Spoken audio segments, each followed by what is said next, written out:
पण मी पूर्ण बघितला तेव्हाच मी प्रीतमला म्हणलं, प्रीतम हा चित्रपट ब्लॉकबस्टर असणार आहे. आणि तो म्हणजे अल्ल्याड पल्ल्याड होता.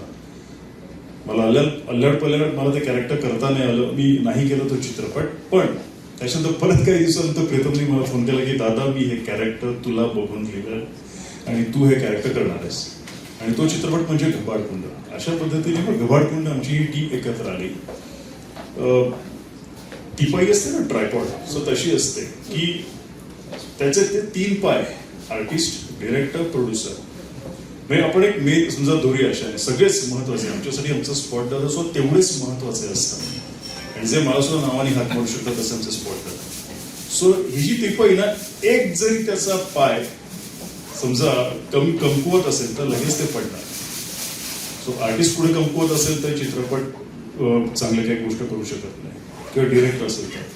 पण बऱ्याच वेळा प्रोड्युसर तेवढा सशक्त असायला लागतो. आणि आमचं सगळ्यांचं भाग्य की रसिक सरांसारखं एकदम सशक्त, ह्याच्यापेक्षा 10 पट सशक्त असा प्रोड्युसर या चित्रपटाला लाभला. तुमच्या भेटीला येते आहे. सर्व प्रकारचे जॉनर आम्ही एकाच सिनेमात हाताळले.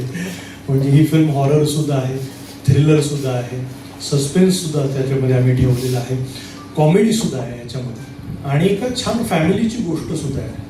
एक छोटीशी मुलगी आहे, माझी बायको आहे त्याच्यामध्ये, म्हणजे प्राजक्ता हणमंतर तिने भूमिका केली. सो त्यामुळे मला असं वाटतं की कुठलाही प्रेक्षक जरी आला, जेनझी मुलं जी आली, यूथ जी आज कॉलेजमध्ये आहेत, तर त्यांना सुद्धा ही फिल्म एंटरटेन करेल, फॅमिलीला सुद्धा एंटरटेन करेल.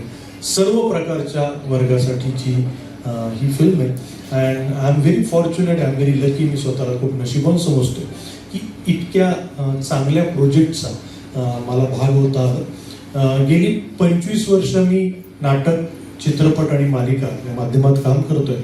परंतु मी या मताचा आहे की प्रत्येक प्रोजेक्ट हे तुम्हाला हळूहळू जसं आपण चालायला शिकल्यानंतर एक एक पाऊल टाकत जातो, तसं मला असं वाटतं की प्रत्येक प्रोजेक्ट हे महत्त्वाचं असतं आणि एक एक पाऊल तुम्हाला पुढे घेऊन जातं. मला खात्री आहे की घबाडकुंड हा ॲक्टर म्हणून माझ्यासाठी असा प्रोजेक्ट आहे की जे मला एक पाऊल पुढे घेऊन जाईल आणि मराठी चित्रपटसृष्टीला 10 पावलं पुढे नेणारा हा घबाडकुंड आहे असं मला वाटतं. मराठी सिनेमा खूप चांगल्या अर्थानं बदलतो आहे, हळूहळू मोठा होतो आहे, त्याचे बजेट्स वाढत आहेत, त्याच्यामध्ये ग्रँजर नावाचा जी गोष्ट आहे तो शब्द मराठीमध्ये येतो आहे. आणि त्या ग्रँजरला कथेची जोड, आशयाची जोड आणि अभिनयाची जोड ही मिळाली आहे लेखक आणि आमचे दिग्दर्शक प्रीतम पाटील याच्यामुळे. खूप चांगला स्क्रीन प्ले, खूप चांगली गोष्ट, त्याची गुंफण, पात्रांची उकल, हे सगळं इतक्या चांगल्या पद्धतीनं झालेलं आहे की ही फिल्म तुम्हाला होल्ड करेल, एंटरटेन करेल आणि तुम्हाला कळणारच नाही की 2 तास, 2.25 तास कुठे गेले.